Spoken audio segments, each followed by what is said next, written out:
Hi, I'm Jim, and I was retired. The House has passed the one big beautiful bill, and it's packed with a lot of details. In this video, I'll discuss what the one big beautiful bill, or 1B3, does to DIY retirees' taxes. Stay tuned. Let's begin with the most important change in the bill. It makes the current tax brackets permanent. If Congress doesn't pass this bill, the Tax Cuts and Job Act cuts of 2017 would expire at the end of the year, and we would all pay a lot more in taxes. It also preserves and enhances a larger standard deduction that about 90% of us use. For the current year, that starts at $30,000 for those married filing jointly, and about $15,000 for those filing single. Beyond that, it adds the no tax on tips and no tax on overtime. As a DIY retiree, those provisions don't apply to me anymore, but they fulfill campaign promises. Now, while President Trump also promised no tax on Social Security, the reconciliation rules would not allow Congress to change Social Security. So that got crossed out, and instead we have this $4,000 senior deduction, which is a pale imitation. Now, the bill also increases the SALT cap, or the state and local taxes deduction, from the current $10,000 to $40,000, and we'll look at that issue as well. When I heard about the no tax on Social Security, I was beginning to rethink the foundation of my DIY retirement as to why I'm waiting for 70. But now that it has been replaced with this $4,000 senior bonus deduction, and that's available to everyone 65 and older, whether they've started Social Security or not, then I'm going to stick with our current plan of waiting. But what does the senior deduction really get us? I decided to test with a sample couple.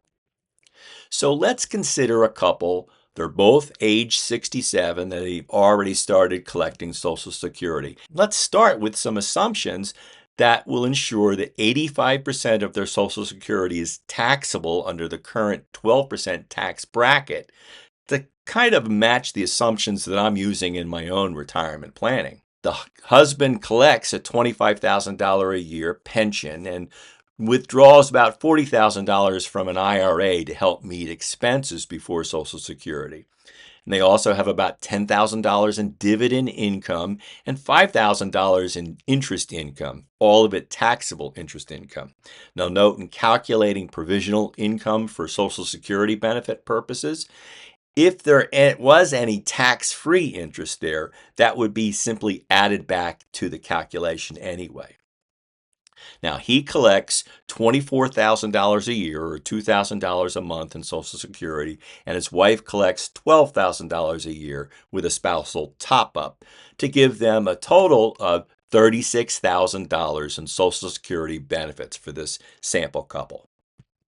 Now, the total provisional income is everything but Social Security, so that's that pension, IRA withdrawals, and interest and dividends. And that is $80,000. But then you add half of the Social Security, or $18,000, to give you a provisional income of $98,000. Now, since that is larger than the $44,000 cap for where 85% bracket starts on Social Security, that means 85% of their Social Security benefits, or $30,600, will be taxable. So you add that $30,600 back to the $80,000, and that gives you a adjusted gross income before deductions of $110,600. Now, I asked Grok to give me a review of what happens to this sample couple. Remember to follow me on X with @IWasRetired for ideas about DIY retirement. Now, Grok and I looked at how much federal tax they would pay under current law if the Tax Cut and Job Act cuts expire, the $4,000 senior enhanced deduction that the House has included, and what would happen if the House had followed the original no tax on Social Security. And boy, did these seniors get left behind.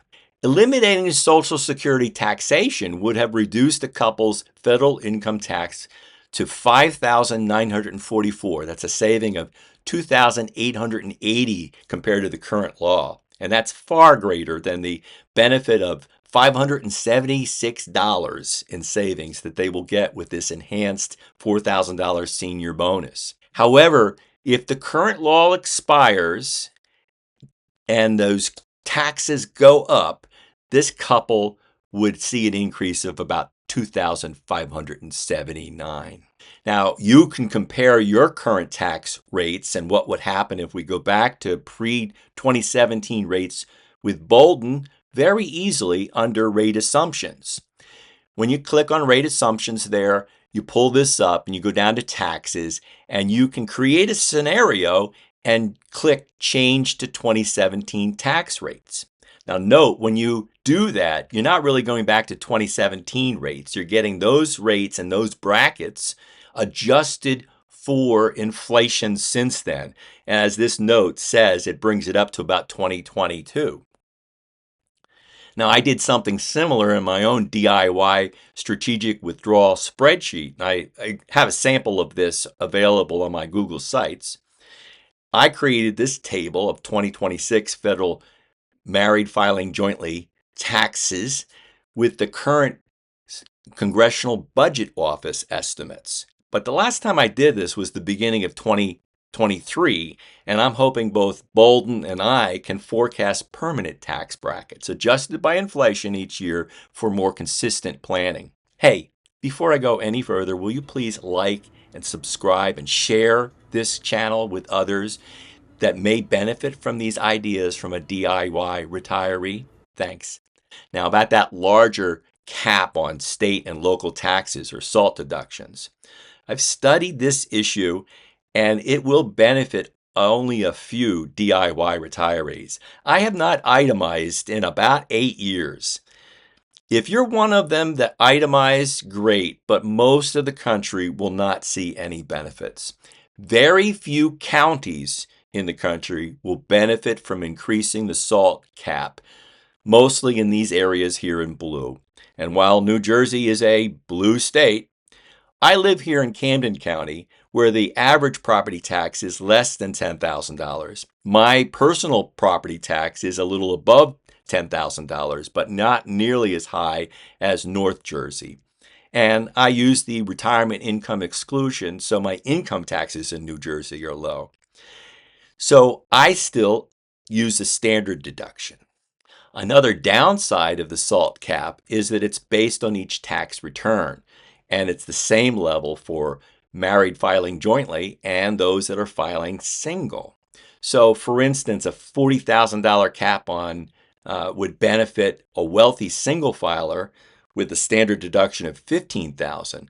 But that couple that we just looked at with 2 senior bonuses, whose standard deduction may start at $38,000, if you could use the $40,000 SALT deduction, you'd likely add other itemized deductions, maybe for medical expenses. Otherwise, you're going to take the standard deduction. A recent Wall Street Journal article noted the same point, and I'll include a link to this article in the details below. Here's the key part about the marriage penalty. A married retired couple in their 70s in New York making $150,000 who have paid off their house likely wouldn't be helped by the SALT changes. With a $35,200 deduction under the House proposal, and I'm not sure if she's caught up with the last version of this or not, they still wouldn't benefit from itemizing since their state income tax is low at about $7,000. Even if they have a high property tax of $20,000, they would still be better off taking the standard deduction because itemizing only gets them to about $27,000 in itemized deductions. So how about you? Are you using the SALT deduction? Would it benefit you? And what do you think about the bill? Put some comments down below.